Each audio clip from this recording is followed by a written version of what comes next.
What's going on, everyone? Welcome back. Today, we're going to be talking our top 5 must-own wide receivers that have league-winning upside for this 2023 fantasy football season. So make sure to tune in. If you enjoy, hit that like button, subscribe, and give us a follow on Twitter at AllDayPigskin to continue interacting with us there. Let us hear in the comments section. Do you agree, disagree, along with what other names would you put on this list and why?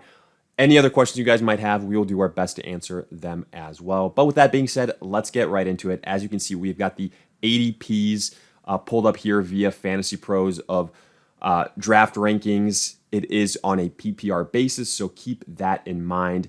Now, a quick note, the guys that we're going to be talking are all going to be wide receivers that are going outside of the first round because obviously, you know, the top-notch wide receivers that are going in the first round typically are no-brainers, so we're going to be looking at second round and later. And again, these guys, all huge league-winning upside that I'm going to be targeting across all my leagues pretty much no matter what. So let's get right into it with the first name on our list. That is Davante Adams of the Las Vegas Raiders.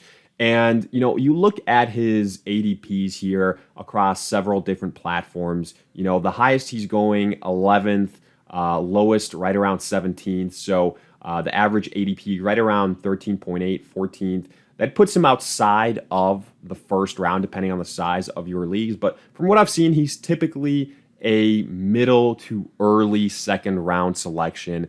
And look, I've talked about Davante Adams before. I had him as, you know, a potential boom or bust type of candidate. Now, why I called him a bust potential candidate is, you know, if the quarterback situation with the Las Vegas Raiders completely blows up and, you know, then he struggles compared to his ADP. But I think sometimes when it comes to fantasy football, you have to go out on a limb. You have to risk it a little bit. You can't be completely risk averse because when you take a chance on some players that other individuals are backing off of and giving you discounts on when they would typically be drafted much earlier, that's how you go ahead and then dominate throughout the season.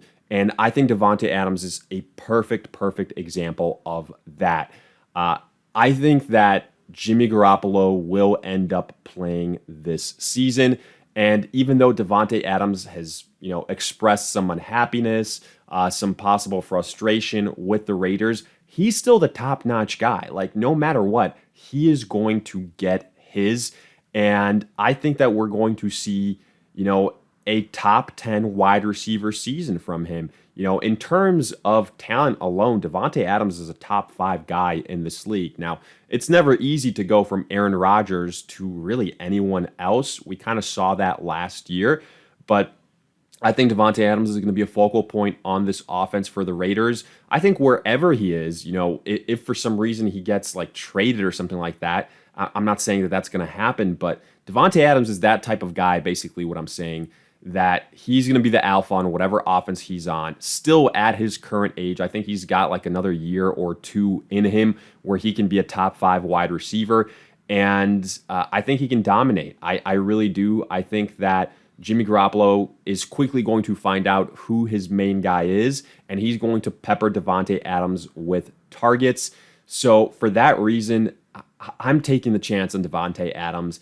I think that he has huge upside. And if you give me the chance to draft him in the middle of the second round, because, you know, some people are a little bit afraid, and pair him up with a stud running back that I got in the first round, for example, I will take that all day, every day.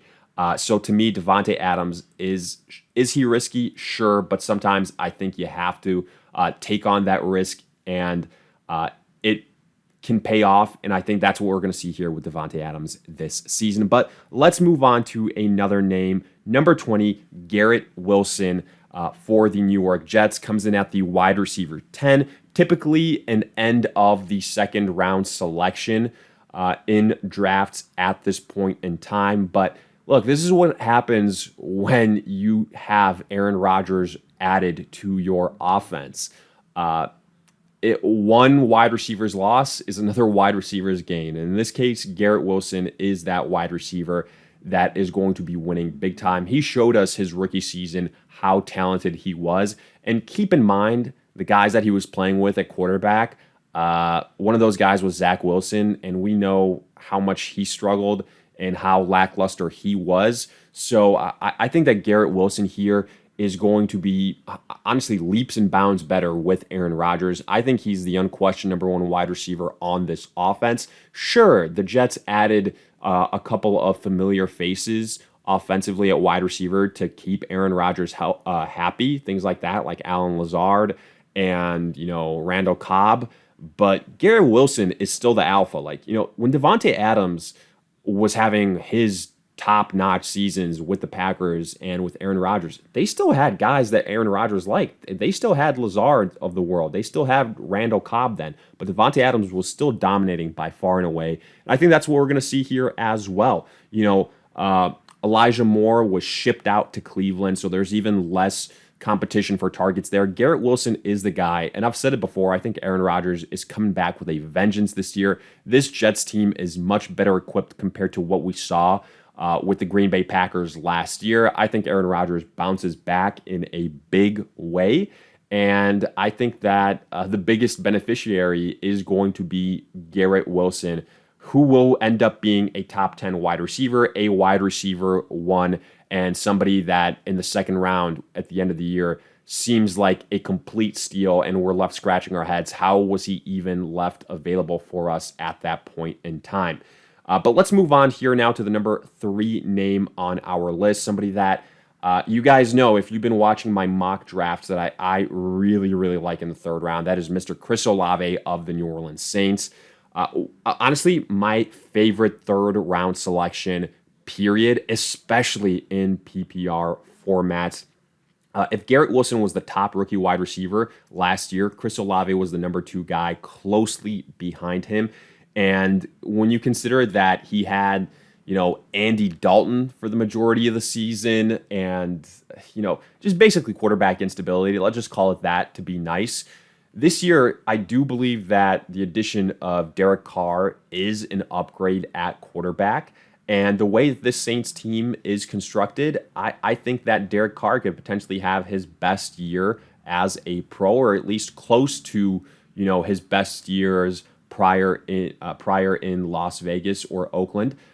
So with that being the case, I'm really, really heavily invested in Chris Olave. Sure, Michael Thomas is there, and maybe we finally see him play a full season coming back from his injury that, I feel like was 100 years ago now, but he's gotten up there in age. He's not the number 1 guy anymore. Sure, he might be a good value later on in drafts, but Chris Olave is the main guy now. And, with the possible suspension to Alvin Kamara, Olave is going to see a lot of targets. I think he's basically like the next Keenan Allen. I think I can throw him in that category. I'm really high on him. I think that the Saints offense, people are sleeping on it. They're disrespecting Derek Carr a little bit. And I think Chris Olave is going to be somebody that's a great value in the third round of drafts. Could end up being your wide receiver one, if we're being completely honest. But again, let's continue to move on here to the number 4 name on our list. That is Calvin Ridley of the Jacksonville Jaguars, coming in at wide receiver 19. So Ridley is a divisive guy, right? Because he's coming off basically not playing for a year and a half, but the main reason why he was suspended last year due to gambling.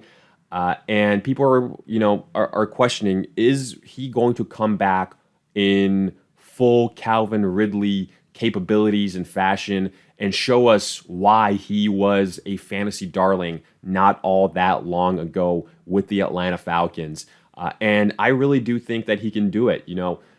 When it comes to Calvin Ridley, he is joining a great offense in terms of the Jacksonville Jaguars that's trending upwards right now. I think Trevor Lawrence is going to take another step forward this year and remind people why he was viewed as a generational talent, why he was the number 1 overall pick.